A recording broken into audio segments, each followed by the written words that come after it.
설교는 사람을 변화시킬까요? 그래서 변화되셨습니까? 설교가 사람을 양육할까요? 여러분들이 그래서 바뀌었는지, 변화시키는 능력도 없는 설교를 자꾸 왜 하는지, 설교를 통해서 사람이 바뀌지도 않지만 한 번의 설교로 바뀌는 것도 되게 위험하기도 합니다. 곰씹고 아파하고 또 그것 때문에 괴롭고 반성하고 기도하고 다짐하는 수없는 과정의 반복을 통해서 이루어지는 것이죠. 안 그러면 사람이 자꾸 경직화되고 폐쇄적이고 고집만 세집니다. 한 15년을 한 교회에서 좀 늦게 신학을 하시고 목회를 하고 은퇴한 목사님이 저에게 이런 이야기를 했습니다. 참 우리 교회가 너무 놀라웠다. 자기가 계속 바뀌어야 한다고 15년 동안을 설교를 했고, 그런데 전혀 바뀌지 않으면서 그 바뀌어야 한다는 설교를 변함없이 15년 동안 들었던 교인들이 대단하더라. 치료할 텐데도 그 설교를 듣고 있었다는 거죠. 해서 사실 설교 무용론을 주장하던 어떤 수도사가 있었습니다. 오늘 사실 설교의 내용은 주보의 전면에 이미 압축되어 나와 있고, 그래서 좀 제발 짧게 하라는 수없이 혼나면서도 조금 압축해 담아보려고 했었습니다. 그래서 오늘 아마 설교는 그 내용을 반복하거나 혹은 빼거나, 수도원에서 수도사들이 돌아가며 설교를 하죠. 그런데 이 자기 텀이 되어도 설교를 하지 않는 한 수도사가 있습니다. 설교를 해봤자 뭐하냐, 그대로 살지도 않고 하는데 이게 자꾸 안 하다 보니까 어떻게 될까요? 궁금증이 생깁니다. 이분의 설교는 대단할 것 같고 해서 자기 텀이 돌아올 때마다 사람들의 바람과 원성이 높아지죠. 그래서 수도원장이 이야기합니다. 한 번만 설교해달라. 한 번만. 그래서 어떻게 했을까요? 딱 한 번 설교하기로 하고 강대상에 올라갔습니다. 그리고서 이렇게 이야기를 하죠. 여러분, 제가 오늘 무슨 설교할지 아십니까? 어떻게 했겠어요? 모릅니다. 사실은 나도 몰라요 하고 내려갔습니다. 너무 설교가 싱겁게 끝났죠.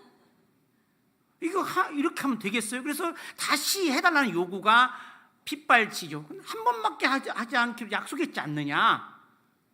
그래도 한 번 했으니까 한 번만 더 해달라. 그럼 이번 정말 한 번이다 라고 하고서 올라갔죠. 올라갔더니 어떨까요? 똑같은 질문으로 설교를 시작합니다. 여러분, 제가 오늘 무슨 설교할지 아십니까? 지난번에 모른다고 했다가 피 봤죠? 이번 어떻게 했을까요? 안다고 얘기를 했죠. 그러자 이 수도사가 말합니다. 알면서 왜 들으려고 그래? 3-4번을 해야죠. 안 하겠다는 수도사를 불러다가 강제로 수도원장의 명령에 의해서 다시 한번 설교를 하게 되었습니다. 똑같은 질문으로 시작하죠. 여러분, 제가 오늘 무슨 설교할지 아십니까? 절반은 모르겠다. 절반은 알겠다. 그러자 수도사가 말합니다. 아는 사람들이 모르는 사람들한테 알려줘.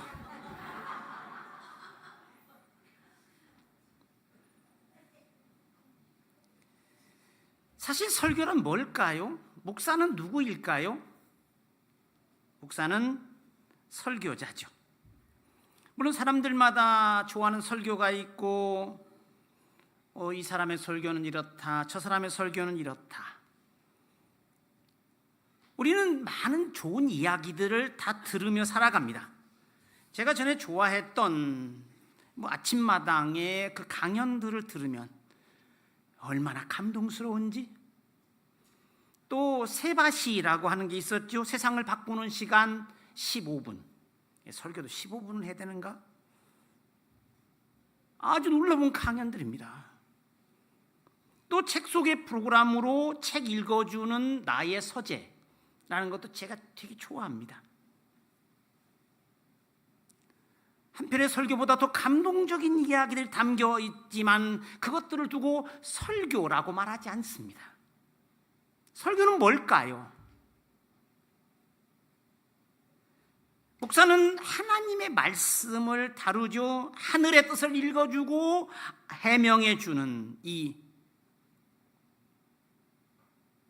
그것이 목사의 일이죠.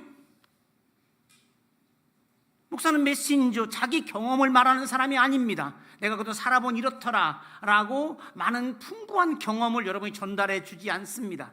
오히려 여러분이 저보다 더 그런 의미에서는 지혜롭고, 제가 주식에 대해서 뭘 알겠습니까? 정치에 대해서 뭘 알겠습니까? 저보다 더 잘 아시는 분들입니다.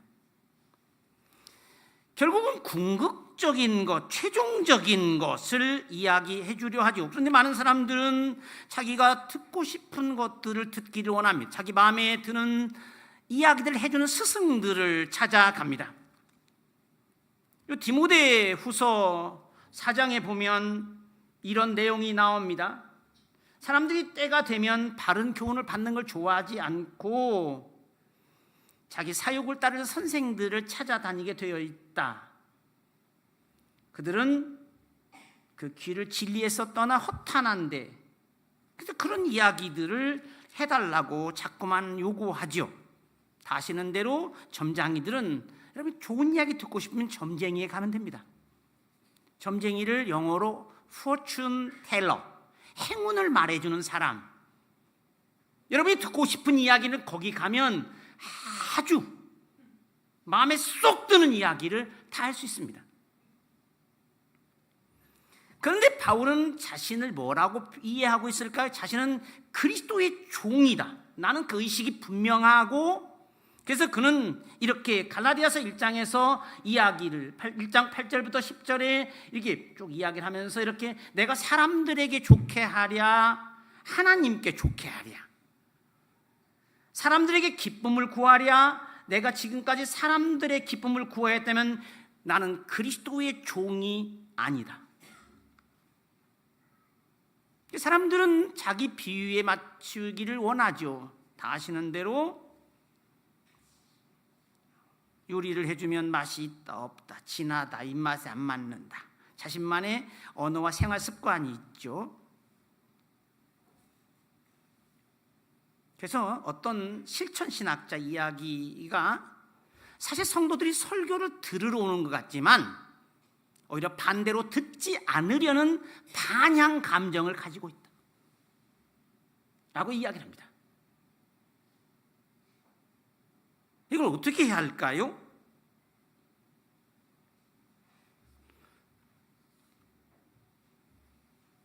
이 아름다운 이야기들,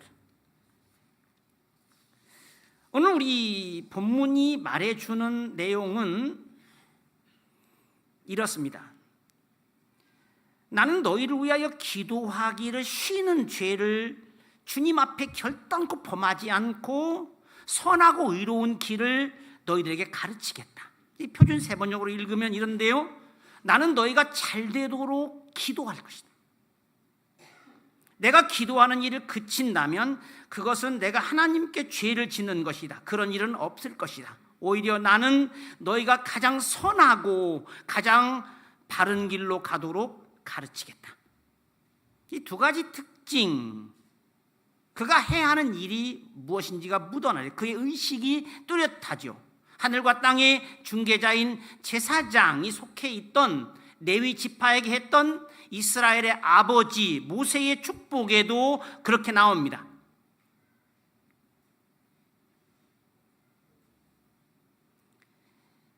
신명기 33장 10절에 보면 이 모세의 축복은 이렇습니다. 주의 법도를 야곱에게, 주의 율법을 이스라엘에게 가르치며 주 앞에 분향하고 온전한 제사를 주의 제단에 드리리로다. 그리고 보통 제사장이라는 말을 씁니다. 제사장이라는 말도 오염되어 있죠. 이 단어의 문제가 아니라 그 타이틀을 단 사람들의 삶 때문에 그렇죠. 사실 이 색깔도 되게 아름다운 빨간색인데 제가 왜 이걸 타고 왔을까요? 이 빨간색을 해프닝 때문에, 빨간색으로 보지 못하게 하는 어젯밤에도 일어났죠.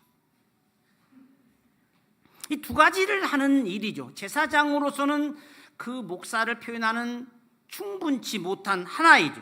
주님의 뜻을 가르치고 그 율법을 가르치고 제사를 드리는, 하늘에 올려다 드리는 소위 대부분 속죄제사이긴 하지만 그 역할, 이것은 7 집사를 선택한 이야기에 등장하는 사도행전 6장에 왜 사도들은 소위 7명의 신실한 집사를, 이렇게 되어 있어 12 사도가 모든 제자들을 불러 이르되 우리가 하나님의 말씀을 제쳐놓고 접대를 이삼는 것이 마땅하지 아니하니 형제들아, 너희 가운데서 성령과 지혜가 충만하여 칭찬받는 사람 7을 택하라. 우리가 이 일을 그들에게 맡기고 우리는 오로지 기도하는 일과 말씀 사역에 힘쓰리라. 이 접대는 말씀과 기도를 제외한 다른 봉사활동을 압축하고 행정 혹은 재정 출납 등등, 이 말씀 사역은 봉사라는 뜻입니다. 여러분 들어봤을 디아코니아, 즉 말씀에 전적으로 봉사하는 헌신, 우리가 이 독일어로 예배를 고테스딘스트라고 합니다. 우리 영어로는 워십 서비스, 이 말에 쭉 들어가 있지 않은데 이걸 문자 그대로 이해하면 하나님 섬김이란 뜻입니다. 여러분, 우리가 예배를 드린다고 할 때 예배의 의미는 우리가 보통 하나님께 뭘 한다고 생각하는데 사실은 하나님이 우리를 섬겨주신 그것을 기억하고 회상하는 거예요. 예배는 두 가지 요소가 포함되어 있죠. 하늘로부터 땅으로 알려주는, 그러면 우리가 땅에서 하늘로 올리는 그런 일들이 어떻게 전문적으로 이루어집니다. 교회는 여러 조직들을 갖춰가며 다양한 직분자가 있고 직제들을 가지고 살아가죠. 주먹구구식으로 하지 않죠. 발전이라고 하는 것은 다양한 분야로 나눠지는 더욱 깊어지는 분화를 의미하고 함께 다양한 유기체 부분들이 합쳐지며 시너지가 되는 것을 의미하죠. 그래서 교회는 다양한 직제들로 점점 전문화되어 가고 확장되어 가고 있죠. 교회의 목회는 목사의 원맨쇼가 아닙니다. 우리 교회는 더더욱 평신도 중심의 교회입니다.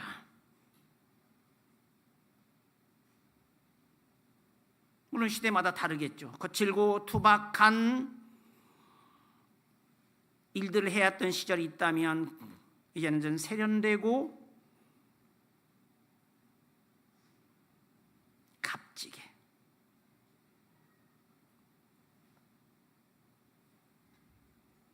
이 전문직이라는 게 뭘까요?